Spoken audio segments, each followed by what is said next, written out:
This is Banishers, Ghosts of New Eden. We're here on Xbox Series X. Be sure to like the video. Subscribing is great as well. So this is the latest title from DontNod. I'm typically quite a big fan of their games. I love their approach to storytelling, and if you're into the narrative elements of a game, this one is definitely focused in telling that sort of thing across what's actually a pretty lengthy experience. So what are we getting here on the Series X? Well, we've got two different graphical mode options. So the first that we're showing here, this is the performance mode. So this is targeting 1440p at 60 FPS. Now there are some performance drops while playing this. They're not too often, but they do pop up while you are diving into the experience. So just kind of keep that in mind. Then our second option is a quality mode. So the quality mode will take us to the full 4K, or well, it's dynamic. 4K at 30 FPS. I guess in case that was really quick, there's also a motion blur setting if you want to change that. Now for gameplay, this one is kind of actually a little bit difficult. The display options, you'll definitely need all that stuff on. But yeah, so this is your 4K 30 FPS mode. So it does look a bit better, but from a fluidity standpoint and just like kind of a gameplay perspective, it's not the ideal way to kind of take this in. I mean, this is a story game, but it's a story game where focus is kind of a little bit more on combat than often not, which is weird because when it first starts out, I'm like, oh, this is gonna be a crazy detective kind of ghost game, and you know, it kind of is to a degree, but yeah, there is a lot of a focus on doing combat type stuff, and this mode also seems to exhibit some performance issues while playing. There's a photo mode too there, if you didn't notice that from the menu, so we're going to go back to performance, but if you back out, you can see right here, photo mode, if you want to do the photo mode. So this game is, it's interesting. Like I said, I really like DontNod titles, and this one, there's a lot I like, and there's a lot I have issues with. Now, for me, the standard kind of gameplay of an experience, if you're doing normal, you know, I kind of expect it to be a normal pace, but this game has really genuinely weird kind of like difficulty spikes almost like constantly.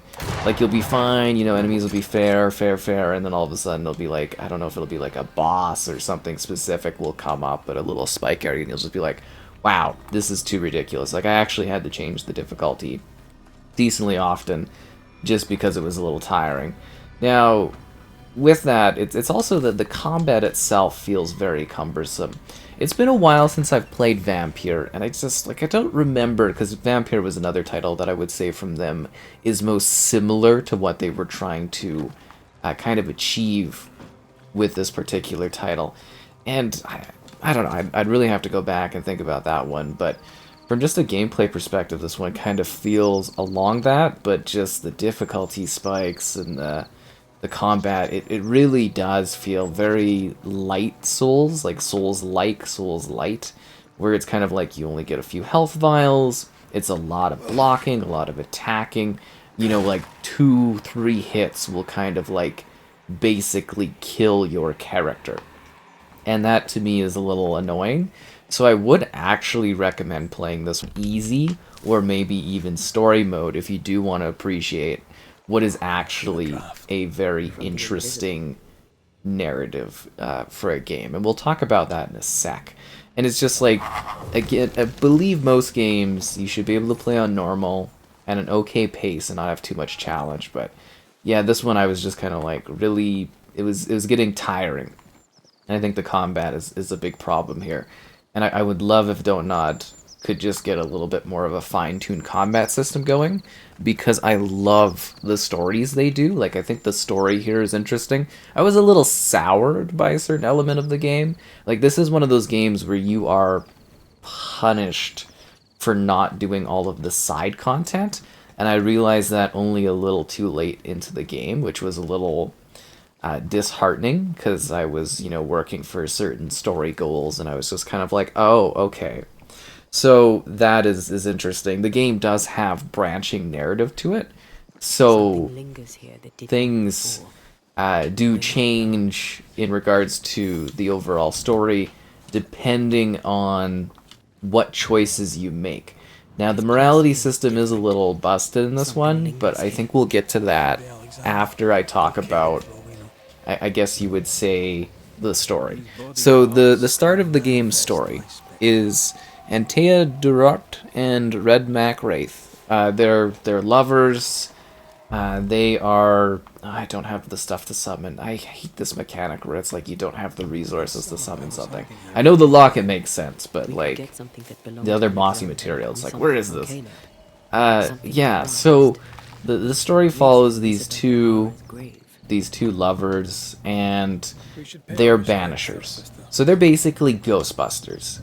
So they've been called in from one of their long-term pals. Hey, there's bad ghosts here. I don't know if I can handle it. So you arrive in New Eden, and you're trying to figure out what exactly is going on. And I was like, oh, okay, this is interesting. We've got a bit of a mystery here. We're going to be doing some, like, investigative stuff. And then you kind of go into, like, a forest for, like, a half hour, which I thought was, like, really kind of weird. Like, the way the story's done initially, like, it's got, like, ups and downs, I would say, from storytelling. Because it's like, okay, story, and then, like, this weird meandering, like, focus mission, like, forest mission, and then you get to kind of pick between two areas, but no matter what, you have to go through both areas. Yeah, it's a bit strange, but what happens is, obviously, like, she becomes a ghost. So, how do you become a ghost? You die. I mean, I literally can't talk about the game without, I guess, spoiling that part of it, but it happens right at the start. How does it happen? You can figure it out. And that's where the cool gameplay mechanic comes, where you're a man with a woman inside of you the whole time, but she's like a ghost that's your significant other anyways.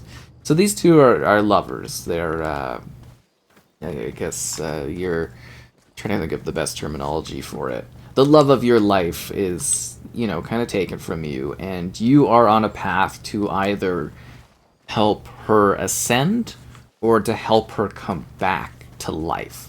And that is kind of the gist of the story. And you're battling to try to figure out this nightmare situation where there's this character, this nightmare, literal nightmare character, and you're trying to figure out, like, what their motivation is, why they're doing this, what happened to them to cause them to become a nightmare. And it's really, really quite interesting because each area does compact to that. Now, I do wish there was a bit more of a focus initially in regards to kind of telling me that was the point of why I was going out into the middle of nowhere. Where's the second one on this? This is really weird. There's supposed to be another ball that I shoot, and then it opens up, but I'm kind of struggling to come up. Ah, there it is. So, yeah, that's where I was kind of having a bit of an issue with the narrative here, because I was just kind of like, at the beginning, I was like, I was hooked. I was like, okay, this is really interesting. This is really cool. You're like, I think it's just before the 16... It's like 1695, so it's like the late 1600s. And I was like, oh, this is... Oh, there's another one? Oh, that's really weird. I only see two branching things. So I was like, oh, this is so cool. This is so interesting. It's like, okay, where is it going? And then I spent a few hours in a forest, and I was like, what is the point of this?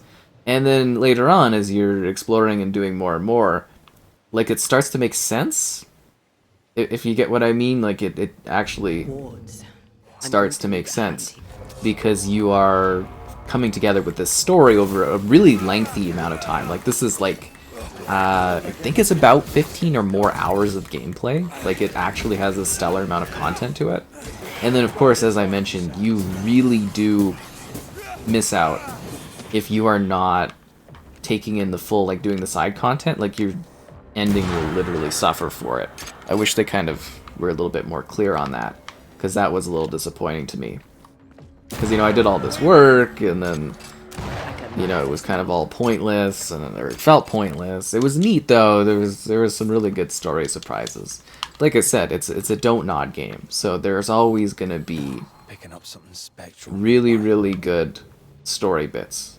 which will surprise and delight and, you know, kind of twists and turns along the way. But for me, the big part of it was literally, you know, from a narrative perspective, I was just kind of like, what? And there's segments where it just kind of gets really weird. And I don't know why they take it in those ways.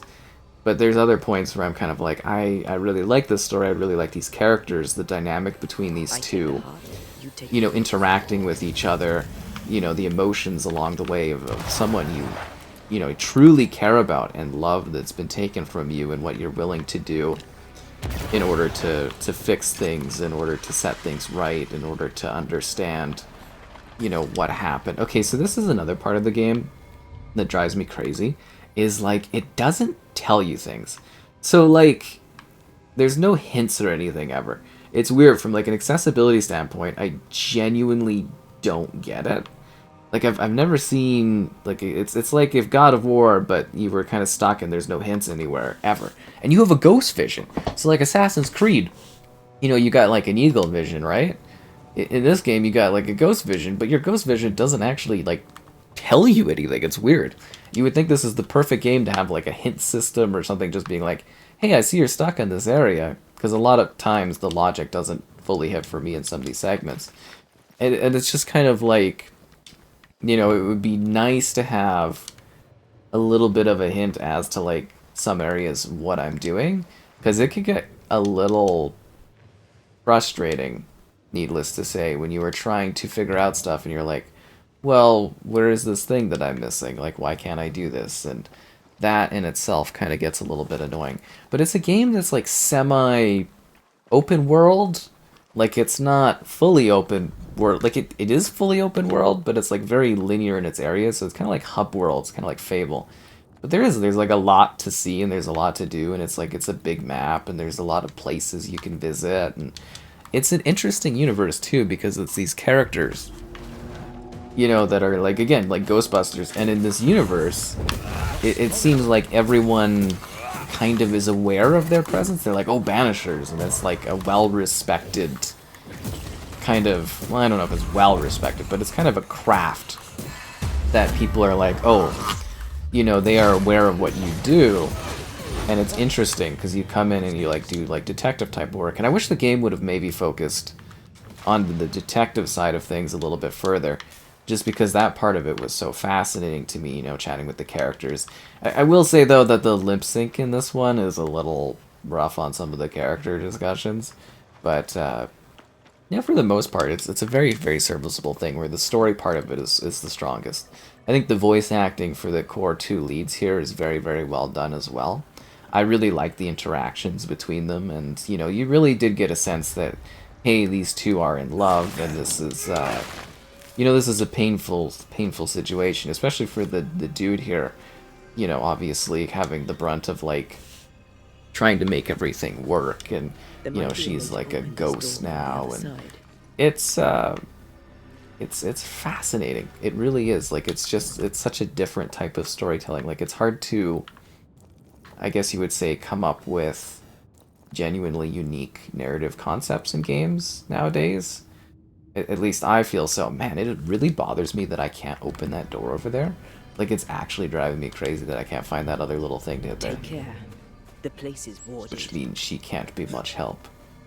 But I think you will kind of be surprised by it. Like, I like this game.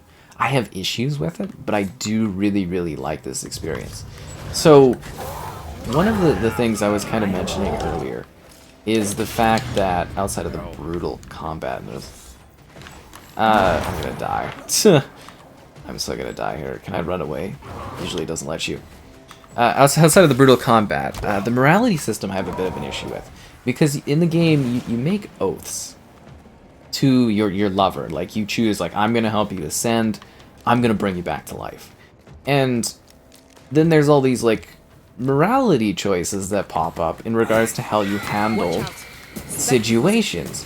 But, like, it really doesn't make any sense because I'm sort of locked in. I've made an oath, I'm gonna bring you back. So no matter what I want to choose in every segment, I have to choose the thing that aligns with my interests, which in turn defeats the purpose of having you know, this sort of concept where you understand, like where things are going, because I was basically, like, pigeonholed. Like, I would want to make different choices.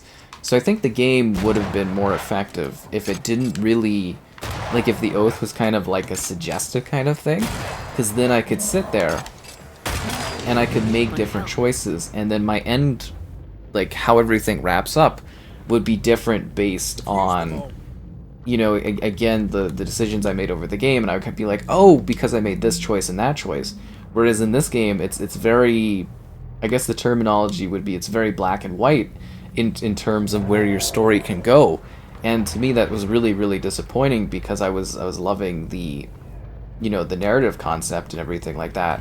But I just was really unpleased with the fact that, like, I couldn't actually make the choices I wanted to make in every decision, because I wanted to do, like, a certain thing. Like, my goal was to, you know, bring back the love of my life, and, like, I couldn't do that because, you know, I couldn't make the morality choices that I wanted to make, because I was stuck having to choose one thing every time, otherwise it wasn't going to work. So it's kind of like an all or nothing sort of thing. I can't manifest anymore. And that really, really bothers me. And some of these checkpoints are terrible. They're genuinely terrible, some of these checkpoints. And I don't think you're actually allowed to outrun the enemies that are following you. I think you literally have to fight them to the death, which is such a weird game design. And that's what I'm saying, is that, like, for a game that is well polished in the sense that it, like, runs fine, you know, nothing bad, anything like that, there's just, like, these really weird accessibility things that don't make sense. Some of the checkpoints, some of the lack of being knowledgeable as to where you're going and what you're doing when you're trying to solve certain puzzles. Like, it's really bizarre to me. And it's like those small little things I think could have, you know, if they had been put together in just a slightly better way, I think would have made for a better experience. Like, I would have liked that setup for this one a lot more, having that kind of context. So that's what was a little disappointing for me. And then also, like, again, the brutal difficulty at times. It's just, it's excessive. Like, I really don't understand it. It's like, DontNod, you're really good at storytelling. Stay in your lane, kind of, if that makes sense. Like, I think, I don't know if that's a terrible thing to say, but just kind of, like, do what you do really, really well. And I think the overall experience would be better for most that, like, wanna, you know, play this type of game. Like, I'm literally stuck here, and I'm going to have to, like, load a save, because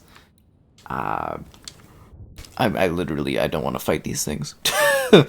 and that's where I'm kind of sitting there, and I'm like, the story is really, really good. It makes sense. There's a neat sense of mystery. There's a neat sense of intrigue. You know, I like what they've got going on. It's just kind of like these little bits here or there that kind of add up to annoyances. And then it gets a little padded towards the ending, like some of the end segments where you're kind of forced to, like, fast travel from one point to another, and it's just kind of like, it really feels so artificially padded for no reason. And it's like, you can make your game a little bit shorter, and that's totally okay to me. I'm fine with that. Like, I like your game. I don't need to feel as though, you know, I'm trapped in this, you know, in this world, in this certain setup, in that. It's like, it's okay for me to basically, I guess you would say, you know, kind of move on to the next segment. It's like, I don't need to feel like I'm trapped in this scenario. And it is a little bit like light role-playing stuff, so you've got some skills you've got some inventory stuff, you can upgrade your armor to a degree, you're fast traveling between the fires and the points, and, like, I like this game, but I also have a lot of issues with this game. Like, it's pretty good from a pure story perspective, and I think if you play on an easier difficulty the whole way through, it'll be really, really pleasant. I mean, some people want that hardcore kind of difficulty, that Souls-like thing, but that's really not totally hitting the mark for me on this one. And that is a little disappointing, because I do really like these characters. I love this world concept. I'd like to see it expanded upon, and I think it's kind of just, it's a solid starting point.